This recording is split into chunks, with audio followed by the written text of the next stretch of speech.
In creating the great movie musical, Hollywood adapted the Broadway musical, an original American art form almost wholly created by fellow immigrant Jews. The music and lyrics were often based on classic stories, reinterpreted from a Jewish perspective. Almost all of the writing pairs that have come to epitomize Broadway have been Jewish, whether it's Lerner and Lowe and Rodgers and Hammerstein, Jerome Kern. Almost all of them have been Jewish, with the exception, I think, of Cole Porter, really, here.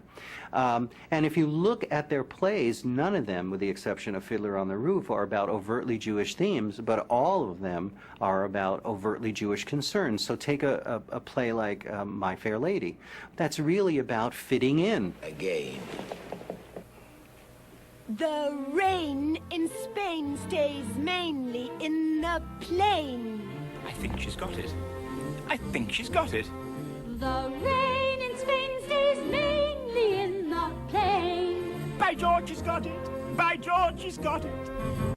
Irving Berlin did more than any composer to Americanize Jewish aspirations. Someday I'm going to murder the bugler.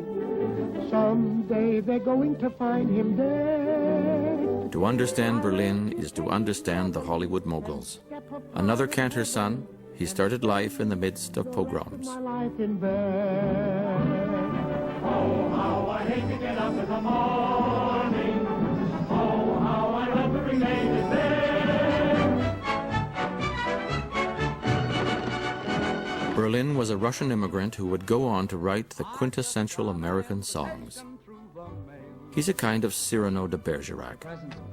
In the foreground is Fred Astaire, the embodiment of American aristocracy, full of grace and upperclassmanship. In the background, the person writing the music and the lyrics is this little Jewish guy. For over 60 years, he tried to reinvent himself. In the process, he infused life into a whole new American ideal.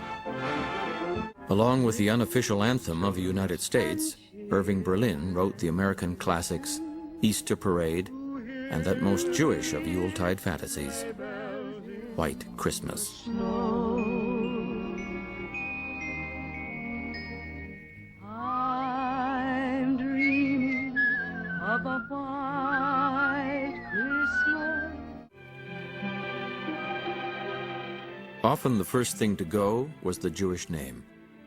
The Hollywood Jews were obsessed with erasing anything Jewish in their films, their lives, and the lives of their stars. Theodosia Goodman became Theda Bara. Sophia Kosso became Sylvia Sidney. Isser Danielovich Dembski became Kirk Douglas. Leo Jacobi became Lee J. Cobb. Shirley Shrift became Shelley Winters. Bernard Schwartz became Tony Curtis. David Kaminsky became Danny Kaye. Edward Iskevitz became Eddie Cantor. Melvin Hesselberg became Melvin Douglas. Muni Wiesenfreund, a star of the Yiddish theater, became Paul Muni. Emmanuel Goldenberg became Edward G. Robinson. The G was a reminder of who he really was. Nice Jewish girls, such as Lily Palmer, Julie Holliday, and Lauren Bacall, or Betty Persky, helped to define the American woman.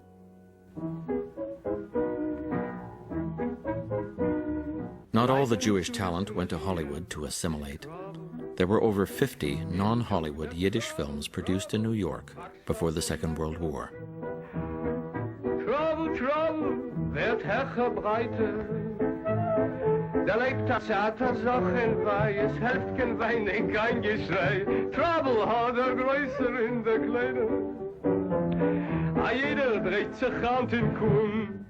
These films were the flip side of the Hollywood movies. They parodied Hollywood's optimism and Fred Astaire's top hat gentility.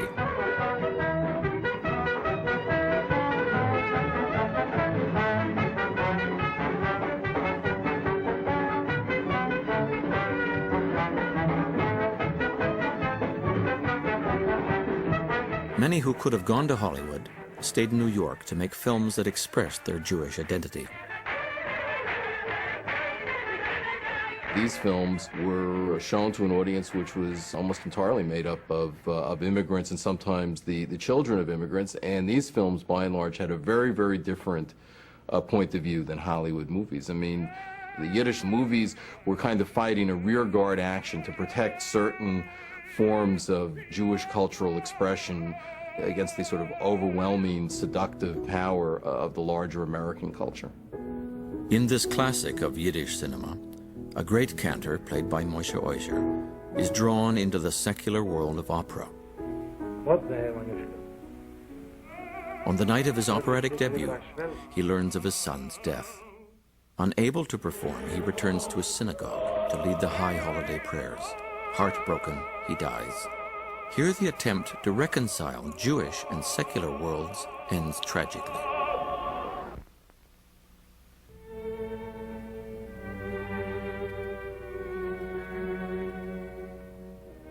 Wait a minute. You ain't heard nothing yet. Wait a minute, I tell you. You ain't heard nothing yet.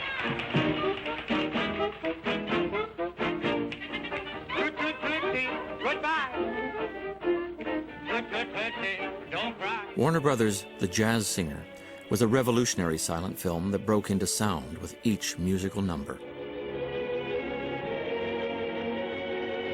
Here, as in the Yiddish film, a cantor's son, played by Al Jolson, who was in real life a cantor's son, has to choose between American fame and Jewish loyalty.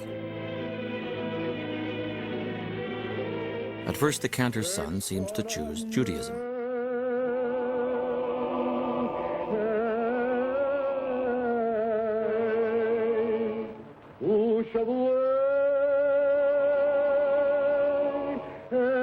But in assimilationist Hollywood, the story could not end there.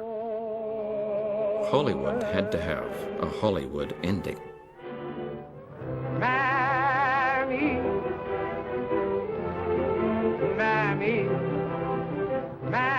Here, Dad and his old Jewish ways are dead, while the hero in American blackface sings triumphantly with his Gentile girlfriend waiting in the wings.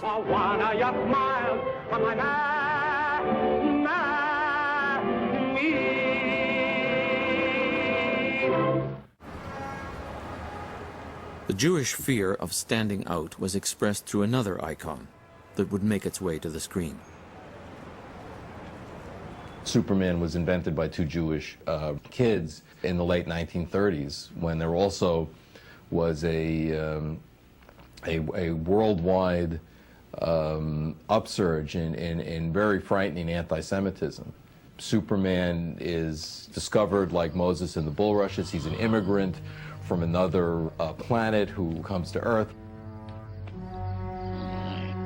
He has his identity as a mild-mannered intellectual, but really underneath he's the man of steel. I think that's a very suggestive Jewish fantasy. It's almost as if he's passing all the time. While the Jew felt like an alien in America, Superman was a real alien. This looks like a job for Superman. Yet incredibly, he is the only superhero who manages to keep his identity secret without wearing a mask. Only Jews could have created a story based on the premise that all one needs is a Gentile demeanor to hide in plain sight. You would have equal opportunity foxholes. If you go back and look at those movies, there was always one Jewish character who was never presented as Jewish, but he was Cohen or Schwartz from Brooklyn. There was always one black character, too. Wesley Epps, Private, 3rd Engineer Battalion. The American Army during the Second World War was not integrated except in Hollywood movies. And the Office of War Information was very eager to keep our enemies from making capital out of any sort of problems in America. So they didn't want movies that had any racial tensions of any sort. Corporal Jake Feingold, 4th Chemical Company, USA.